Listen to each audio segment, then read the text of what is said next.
Oke baik, Assalamualaikum warahmatullahi wabarakatuh. Bapak Ibu Guru yang terhormat, jumpa lagi di channel Guru Abad 21, channelnya para guru Indonesia, konsisten menyampaikan info valid, komitmen melawan berita hoax.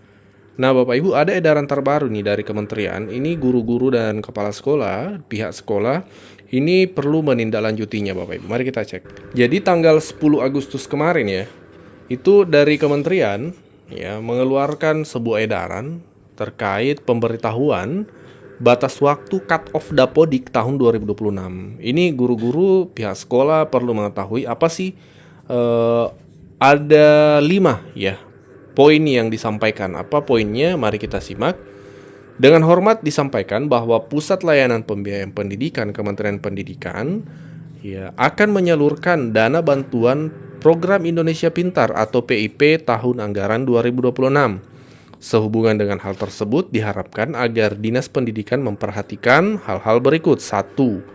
Melakukan sosialisasi ke satuan pendidikan terkait data sumber pengusulan murid calon penerima PIP tahun anggaran 2026 dengan ketentuan pengusulan fase 2 Agustus-Desember itu menggunakan data pokok pendidikan Dapodik cut-off 31 Agustus yang telah dipadankan dengan data tunggal Sosial Ekonomi Nasional (DTSEN).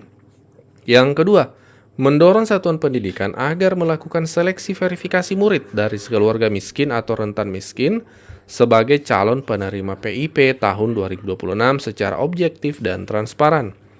Yang ketiga, mendorong satuan pendidikan agar murid pada butir kedua tadi ditandai dengan memutakhirkan variabel data mandatori usulan PIP meliputi NIK, NISN, tanggal lahir, nama ibu kandung, jenis pekerjaan orang tua, dan penghasilan di Dapodik sebagai data usulan calon penerima PIP 2026 di tingkat satuan pendidikan secara lengkap, valid, dan logis.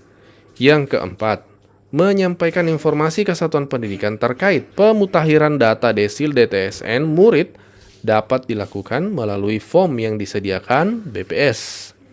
Kemudian, data sumber pengusulan murid PIP tahun 2026 oleh Satuan Pendidikan Dinas Pendidikan menggunakan Dapodik cut-off 31 Agustus 2026 yang telah dipadankan dengan DTSEN terkini. Jadi Bapak Ibu, pengusulan ya fase 2 Agustus-Desember menggunakan Dapodik cut-off 31 Agustus yang telah dipadankan dengan DTSN Bapak Ibu. Ini terkait PIP ya, PIP murid-murid kita di sekolah. Jadi Bapak Ibu, ini perlu ditindaklanjuti dan dipahami oleh seluruh pihak satuan pendidikan agar PIP di lingkungan sekolah Bapak Ibu ini bisa berjalan dengan lancar. Terima kasih rekan-rekan media. Alhamdulillah baru saja kami diterima oleh Bapak Presiden dan mendapatkan arahan langsung dari beliau terkait dengan program-program prioritas yang diamanahkan kepada kami Menteri Pendidikan Dasar dan Menengah. Tadi kami didampingi oleh Bapak Menteri Sekretaris Negara dan Bapak Seskap, dan arahan beliau terkait dengan bagaimana kami dapat terus melanjutkan peningkatan kualitas pendidikan, terutama program prioritas beliau.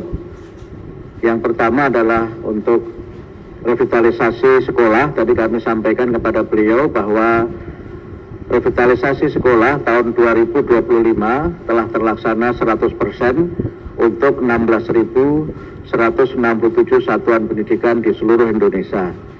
Dan tahun ini kami dengan anggaran yang sudah disetujui DPR 14 triliun itu mengalokasikan untuk 11.744 satuan pendidikan, dan insya Allah akan ada tambahan 60.000 satuan pendidikan, sehingga tahun ini kami akan melakukan revitalisasi untuk 71.744 satuan pendidikan di seluruh Indonesia, semua jenjang mulai dari taman kanak-kanak sampai dengan tingkat SLTA.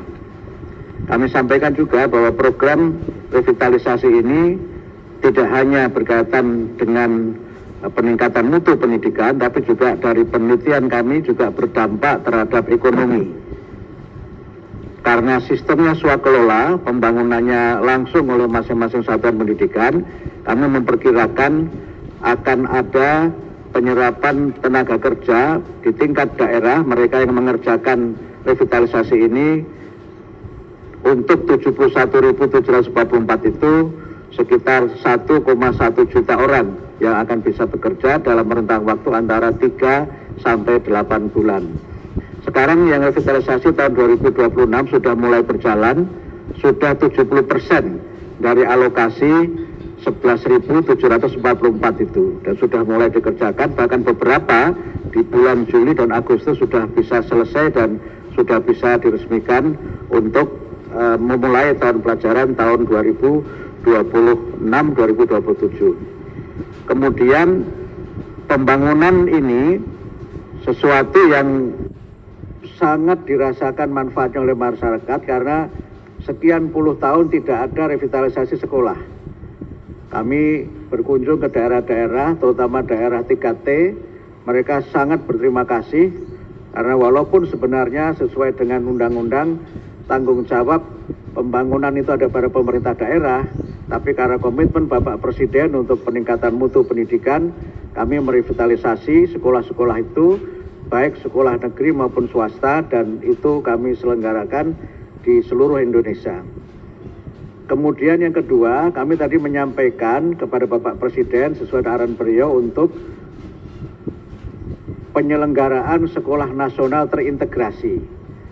Yang ini merupakan sekolah unggul yang tidak berasrama, yang tahun ini direncanakan kita akan bangun 100 sekolah nasional terintegrasi, dan sudah ada usulan-usulan sekolah yang masuk dari 36 yang sudah kami seleksi, dan tahun ini nanti akan kami mulai, insya Allah 5 itu kami buka di balai-balai yang dimiliki oleh Kementerian Pendidikan Dasar dan Menengah, kemudian ada 1 yang di IKN, dan kemudian 9 yang nanti kita bangun baru di daerah yang sudah diseleksi. Pak Mensesnek nanti bisa menyampaikan terkait dengan proses seleksi itu.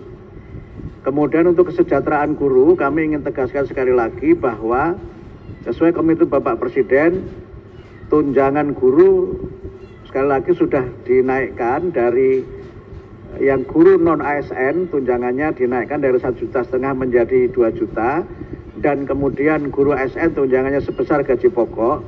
Yang berbeda juga sebagai terobosan adalah tunjangan dan gaji itu ditransfer langsung ke rekening guru setiap bulan.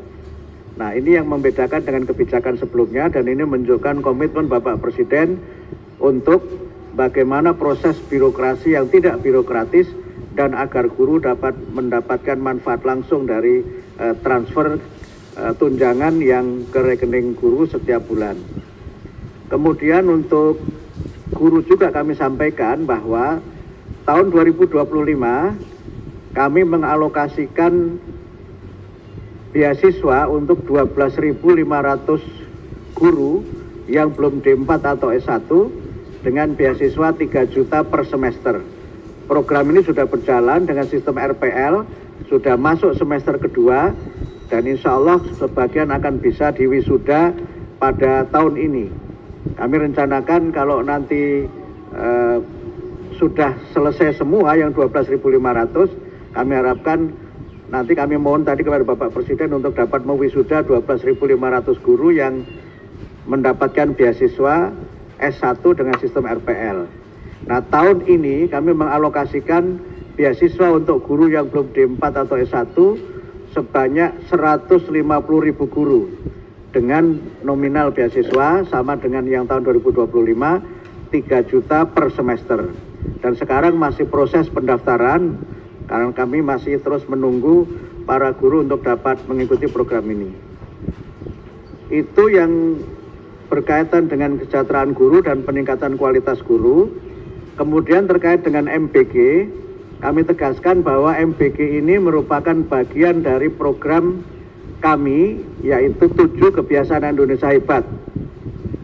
Bangun pagi, beribadah, berolahraga, makan sehat bergizi, gemar belajar, bermasyarakat, dan tidur cepat.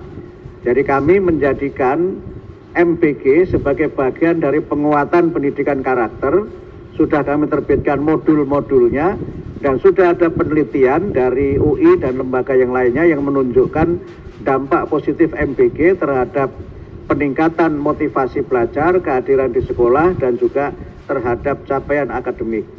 Dan karena itu kami juga menyampaikan per 10 Juni sudah 80,7% murid yang sudah mendapatkan MBG. Jadi dari 53 juta sekian guru, 43 juta sekiannya sudah menerima MBG dan mereka menyatakan MBG terus dilanjutkan karena dampaknya sangat positif baik dalam hubungannya dengan tingkat kehadiran di sekolah maupun dalam hubungannya dengan motivasi belajar dan juga prestasi akademik. Kami kira itu yang dapat kami sampaikan terkait dengan pertemuan kami dengan Bapak Presiden dan arahan-arahan beliau yang berkaitan dengan peningkatan mutu pendidikan melalui revitalisasi. Kemudian IFP, mohon maaf kami tambahkan, Interactive Flat Panel tahun 2025 kami distribusikan untuk 288.865 IFP ke satuan pendidikan di seluruh Indonesia. Sekarang sudah digunakan dan sudah ada penelitian yang menunjukkan dampak IFP terhadap kualitas pembelajaran dan juga terhadap motivasi belajar. Saya kira itu yang dapat kami sampaikan dari pertemuan kami dengan Bapak Presiden dan arahan-arahan beliau untuk program-program prioritas Bapak Presiden dan juga program. Sebelum lanjut, kami menyampaikan kabar baik bahwa telah rilis produk digital terbaru kami, yaitu 200 template PowerPoint siap pakai untuk guru. Guru-guru kan sering tuh butuh PowerPoint untuk memaparkan materi di kelas. Namun kadang bingung karena PowerPoint-nya kurang menarik, flat, dan tidak variatif. Nah, 200 template PowerPoint siap pakai ini akan membantu guru-guru sehingga Bapak Ibu tidak perlu mendesain dari awal, sudah ada template-nya, tinggal Bapak Ibu sesuaikan. Ini cocok untuk semua jenjang ya, mulai dari TK, SD, SMP, SMA, sederajat Bapak Ibu. Jadi Bapak Ibu cuma sekali beli bisa dipakai seterusnya sampai Bapak Ibu pensiun. Jadi silahkan dipesan 200 template PowerPoint siap pakai untuk guru ini di nomor WA admin kami 0823 1332 0383.